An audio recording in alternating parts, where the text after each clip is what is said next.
One of the things that people always ask is, how is it that a mother of 3 with 2 special need kids can go ahead and run 2 successful businesses? And it's simple. It's because your current circumstance does not define you. The sky's the limit. You uncover your eyes, you can see the real purpose behind everything.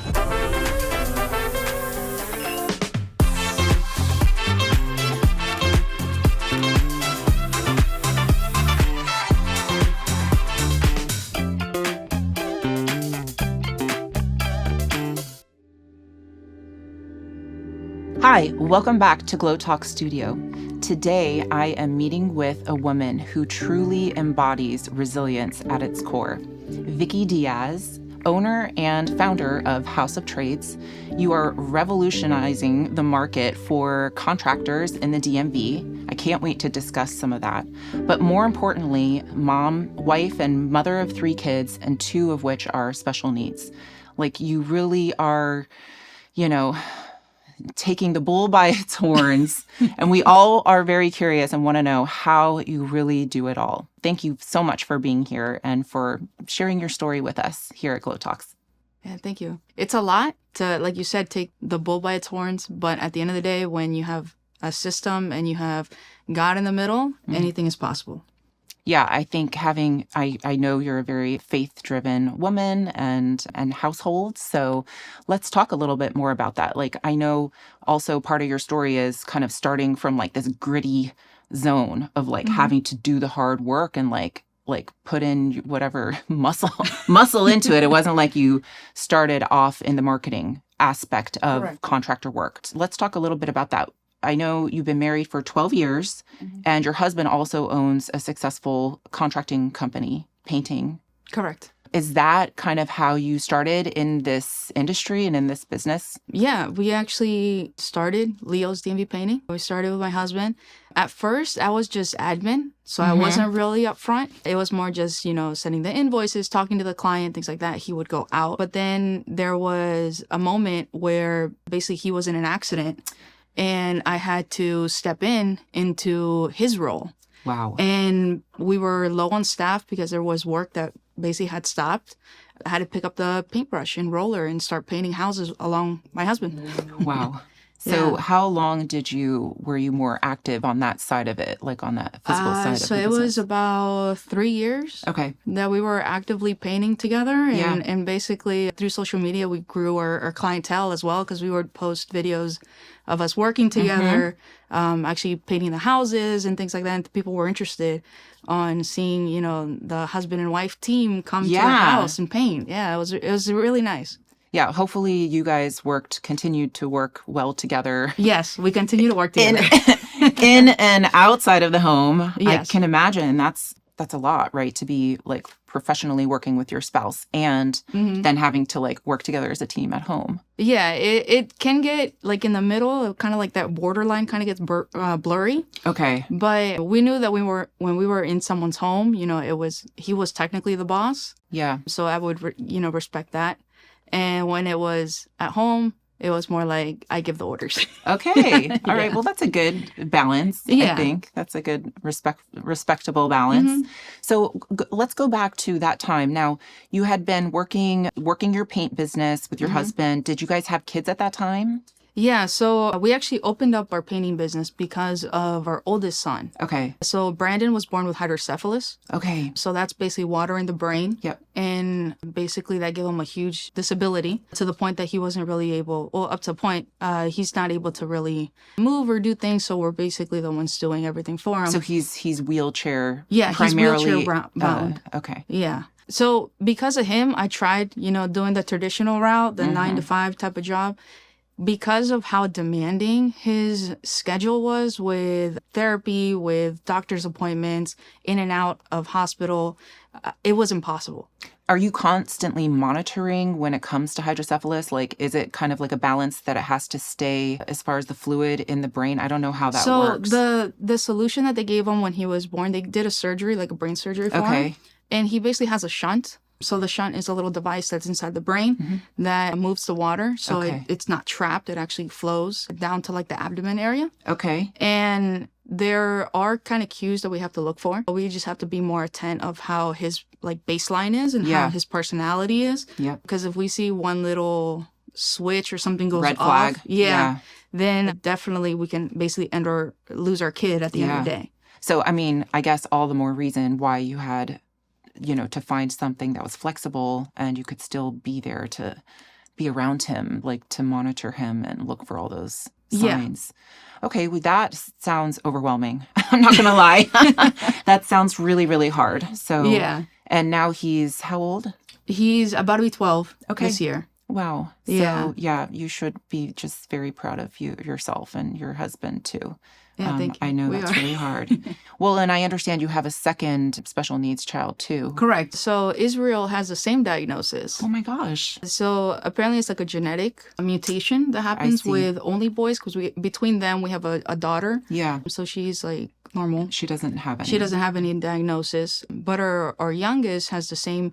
But it's very interesting that they have the same diagnosis, but they're very different. In a sense that like Israel will go ahead and like actually try to communicate with you or try to like give you those like verbal cues. Yeah. And it's interesting how like with Brandon, because I didn't have the knowledge, I wasn't able to advocate for him sooner. Yeah. So we basically weren't able to go ahead and get him the help that he needed.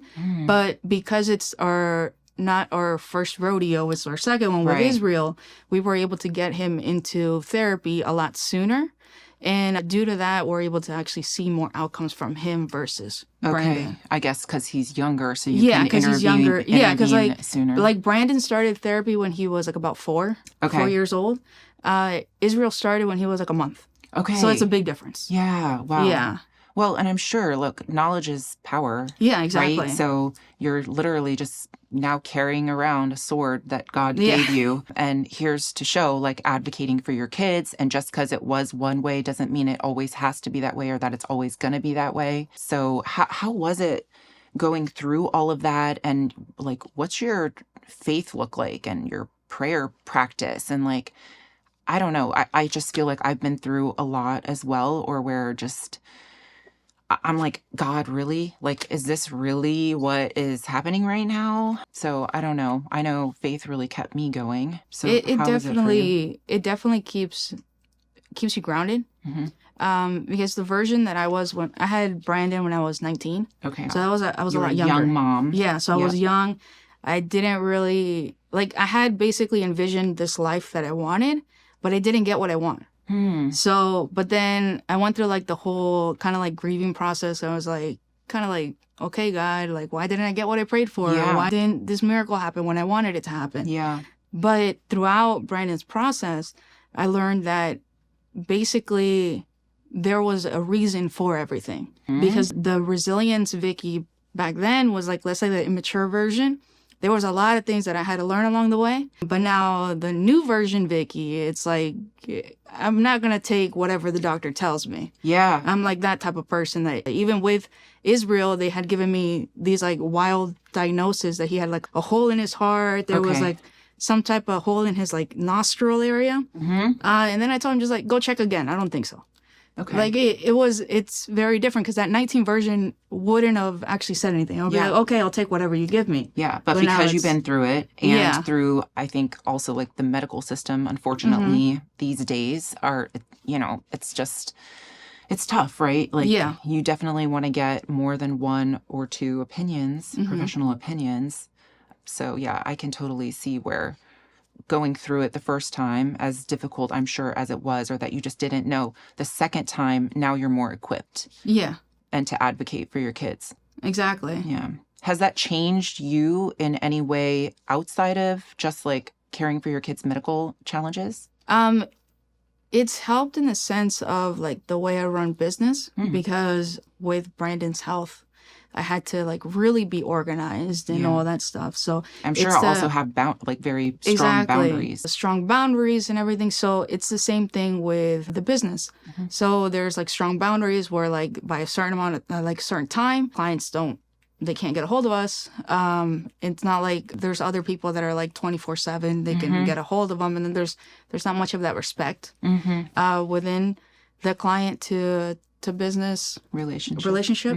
Yeah, so it's definitely been nice to learn that, to have balance almost, right? Yeah, I mean, you have to. Exactly. With raising the family, 3 kids, 2 special needs children, and 2 businesses now. Exactly. So you're done with the actual painting. Hallelujah. And you come up with House of Trades. So tell me a little bit about that transition. Like, how did you, because I've watched a few of your reels and I'm like, you know what? Actually, like, she's so right. You know, it's not just, oh, I'll do this job and hey, we're going to refinish, blah, blah, blah. It's about like, well, as a customer, I want to know more about how you're going to do it. Yeah. How are you going to protect the rest of my house from getting messed up while you're working on this one part? Or how long would it take for this project to be completed and things like that? That it's more than just an estimate and a quote and here you go. So like that's the thing, that in the industry, it's mostly been more transactional. And that's something that I wanted our company, Leo's DMV Painting, to be different, in the sense that basically when people would call us, like they would find us on Instagram, look at all their reels and all that stuff, they would be like, hey, Vikki, how are the kids? Yeah. And once they say something like that, it's now not a trend. They don't see me as like a big, huge corporation. They see me as a human that I am. Yeah. And that gave it the edge, because now I'm on their side. Yeah. I'm there to win for them. Yeah. Instead of it being the other way around, and where like it's caring just, for exactly their lives and livelihoods in the process. I mean, look, we all know how important it is to have a home that you love and that's safe and that's, you know, something that can inspire you, a place where you can really rest and be at peace. Like, that is what our home is for, right? Yeah. And I know, like, we get very emotionally involved in it, right? As the homeowner. So what better way than to work with people who care just as much? Exactly. Yeah. And it's nice, because sometimes homeowners will go ahead and have an idea of what they want, but sometimes they can't really explain how they want it done. Okay. So that's why it was also good to be kind of like that forefront, giving that aspect from, like, usually our clientele are more women. So usually it's a little bit harder for a man to understand what exactly the woman envisions. Okay. So being upfront in that whole process of our client, it definitely gives them more confidence of being like, oh, she understands what I'm saying, or what type of accent wall I want here, or why I want like semi-gloss versus like a flat. Right. Yeah. Yeah. Yeah. I can see that. So going from the painting business into the House of Trades, tell me a little bit about that. Like, how did you come up with the idea to start that? So basically, with how the political stuff has been lately, it got to the point where Leo's DMV Painting had no work. Like, the phone wasn't ringing, the content was still being posted, ads were still running, and basically with how the Hispanic community is being treated and things like that, I didn't feel comfortable sending crews out there on, you know, our white commercial vehicles and things like that. So I had to actually think of another way to go ahead and still bring revenue to our household. Yeah. And about how long ago was that? This was actually recently. Okay. With just the recent change of presidency and all that stuff. And basically through then, I remember, like, in prayer, I asked God, I was just like, what exactly am I supposed to do? Like, you put me up front of Leo's DMV Painting. Like, we've grown. Like, what's the next step? You've been in like, business for many years, and all of a sudden everything just stops. And all I hear is crickets. Like, that's so hard. I know in coronavirus there were other contractors, but not for this reason, which is even more. I don't know. But even during COVID, we were still busy. Well, that's what I'm saying. It's just like all of a sudden now, because of these immigration and all of these different, like you said, political climate, like, it just seems so unfair. Yeah. So we had to go ahead and make the pivot and see what was going to happen. And then, like, through constant prayer, basically, God gave me kind of like that like little inner voice, just like, okay, you learned something, now use it. So basically that's how House of Trades was created. Because Just you were doing helping more of the marketing aspect. content. And it's something that I've loved. I see. Yeah. I've always loved being behind the camera, Yeah. showing, highlighting the, the great work that people are doing. Yeah. But it was always in-house. I never actually went out to help others. But it's just like now I learned this task or this tool that I can definitely help others go ahead and grow. Yeah, that's amazing. So, I mean, and you said you're a very system-oriented person. So I'm sure that also came into play.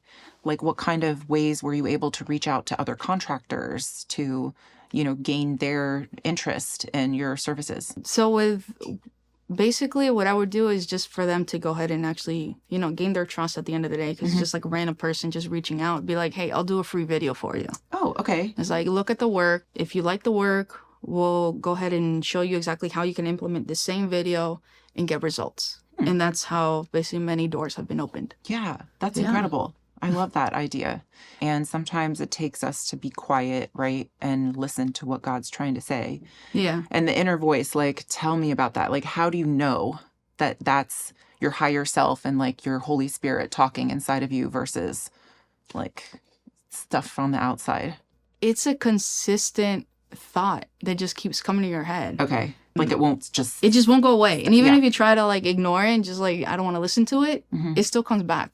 Or if you don't pay attention to it, someone else brings it from the outside and talks about the same topic. Or like, oh, you're so good at marketing. You should help so-and-so's business over here. Like they probably could use some new videos on there. And I loved how you also had mentioned in your social media, it's like, don't get it twisted about social media. Like it needs to look buttoned up. Like that's your new business card, like, and that's what people look you up right away. I'm like, boop, boop, boop, boop, your website and your Instagram or your Facebook. Yeah. And like, see what does all that look like? Because nowadays it's not like how it was before where people would just get a flyer or something in the mail and then they would call you up. Now they want to do research. They want to know who's the face of the company, how it is to work with you. And if your social media or your website doesn't answer those questions, they're going to go to the next person. Yeah, that's true. That's true. Wow. And especially here in the DMV, because Lord knows there's a lot of contractors out there offering their services. Exactly. Well, I'm just so inspired, by you and also like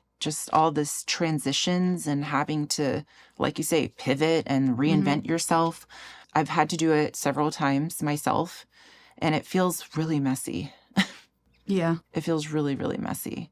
So how do you how do you find stillness or like a foundation in that mess? It does get very messy. Right. Yeah, it gets very messy. Or to the point that you kind of just don't know really where to resort to. Yeah. The place that I always go to is the presence of God. At the end of the day, like, yeah, my life is hectic, it's crazy and all that stuff, but at least like going to church on a Sunday, because we always go to church. Saturday and Sunday you find us at church, going to that altar and like lifting your hands and like it just feels like that weight gets off. Yeah. At the end of the day, it's like, no matter what happens, like God's got your back. Exactly. And that it's gonna be okay. Yeah. And like even how heavy you feel or how hectic your life feels at that moment, like just actually focusing in that second of it's just you and God. Yeah. That tranquilizes everything.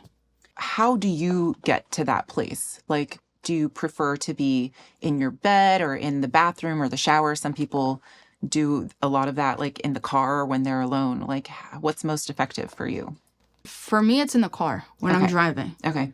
Usually it's when I'm driving. And if it's like a sunny day, I'll have the windows down, blasting worship music. Yeah. Yeah. I was going to ask, like, what do you, well, that's part of the ping pong questions, but I love music. And I do find that even like singing out loud gives a lot of power to that same energy of gratitude and knowing God's going to be there for you, even though you feel that you're suffering at any given moment. But also prayer and reading the Bible and having go-to Bible quotes and stuff, those are all also like very powerful. Yeah, those all help. And at the end of the day, it's like if we speak out loud, like the Bible says, anything that speaks comes to life. Yeah. So if we start declaring life or declaring good things over ourselves, it will manifest. I raised 3 kids. They were all within 5 years of each other. And I can imagine like your household now with 2 like younger kids. Mine are teenagers. But I just remember it being so chaotic, like at home. A lot of noise and chaos, and everyone's kind of just being nutty. That's where I think the gospel music and those like mantras of positive things, you know, whether it's a Bible verse or like a short mantra to kind of like realign your mind. It did help me too. Yeah. Through the process. So tell me a little bit about moving forward. Like, how is the business starting to pick back up, like the painting business, or are you guys still kind of suffering from what's going on politically? It is starting to pick back up. Okay. And now it's like we have to be a little bit more cautious with how things are. At least, I mean, the market's been slow too. Exactly. Like we're also in winter. Yeah. Yeah. I mean, you know, I think just unfortunately, we've had a lot of different economic crisis kind of come up last year as well, in addition to everything else. So the real estate market isn't really like, it's starting to pick back up. So I'm thankful for that.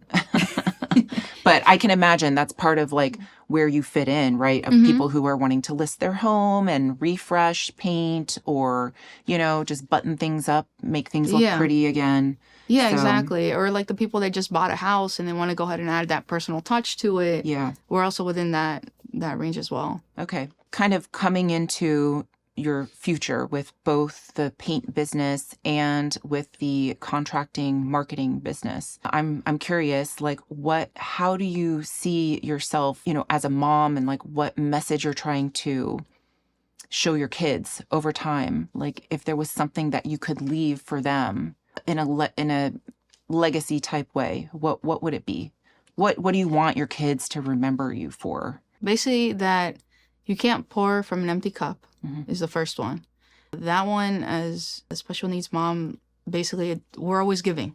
Yeah. And it's always hard to remember that we have to fill ourselves first. Yeah. Then the other one would be that your current circumstance does not define you. Yeah. That's the biggest one. So important.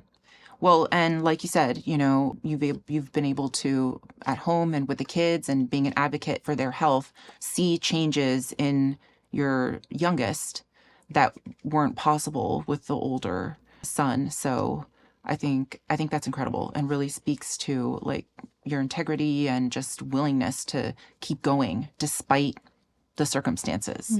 So good job. Awesome. It's very inspirational. And I agree with you. I think until I get myself into a place where I'm feeling more centered, I can't really help my kids. Then I feel like I'm too dramatic. I'm too like dramatic or reactive, you know? Yeah. I don't like to operate from that place. I like to be more like solid inside so that I can be the pillar for my kids to kind of come to me or lean on me or be like, oh yeah, mom did that. Like, that was actually really brave of her. That's so important for our kids to be a witness of. And I'm sure they're going to do great also, having now been introduced to church and faith and, you know, Jesus, and knowing that he's always there for you. Like, that's definitely something for me too, that I really want my kids to know in the future, anytime. Because there might be a day where they're not going to be able to call me. You know? And exactly. They're gonna need Jesus there on their side. Yeah. So that's the best gift we can give them at the end of the day. So Vikki, now at this time in your life where you're growing your family, your businesses, what maybe would be one thing for our viewers to walk away with today, aside from your other inspirational moments? Is there anything that you could offer our viewers as a glimmer of hope? Basically, that your chaos is a blessing in disguise. Because usually we just see the chaos as the problem, but not know that there's actually a purpose behind it at the end of the day. And it's just time will go ahead and reveal it. And there is something bigger for each of us. Because at the end of the day, if we're given one more day, that means we still have one more purpose, or we still haven't fulfilled the purpose in which we're here for. Yeah. Like we have another chance. Exactly. Yeah. I love that. Well, thank you. Let's move on. We're going to do ping pong, just easy, quick questions so that our viewers can connect with you a little bit more, learn more about you. Okay, so just top of mind, whatever comes to your head. Okay. Don't be afraid to blurt it out. Coffee or prayer, which one gets you out of bed first in the morning? Prayer. Okay, I like it. And then the coffee. Yeah, I know. Coffee right behind it. Yeah, exactly. All right. And what is one word you would want your kids to use to describe their mom? Resilient. Oh, yeah. Mm-hmm. Yeah, I can totally see that. Okay. Construction sites or content creation, which one is actually harder? That one's hard. It's a hard question. I think it's content. Okay. Because usually people are stuck on their ways. Like the way that we're grabbing the content for them. We have to look at if their pants are down, if they're up, if they're in good position, you know, the composition portion of it. Mm-hmm.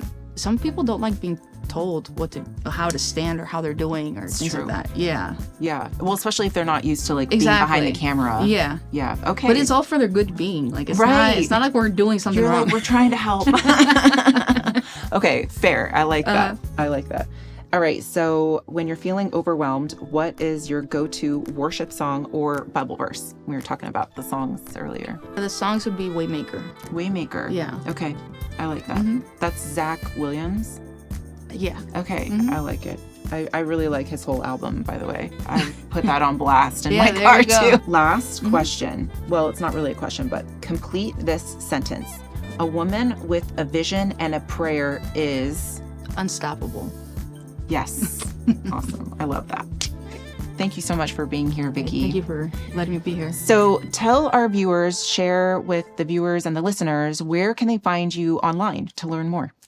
So you can find us at House of Trades on Instagram and TikTok. And then we're also as Leo's DMV Painting for the painting business as well. Okay, that's great. Yeah, well, you guys check them out. I've already taken a look at your pages and they're both great. They're wonderful. Lots of good content there. So thank you, Vikki, again for being here and sharing your inspirational story. I know my viewers are going to love it. And thank you to you for watching, and subscribing to the channel. You can find us on YouTube, Apple Podcasts, Spotify. And please, if this message touched you, feel free to share it with a friend or a colleague, and we will see you in the next episode.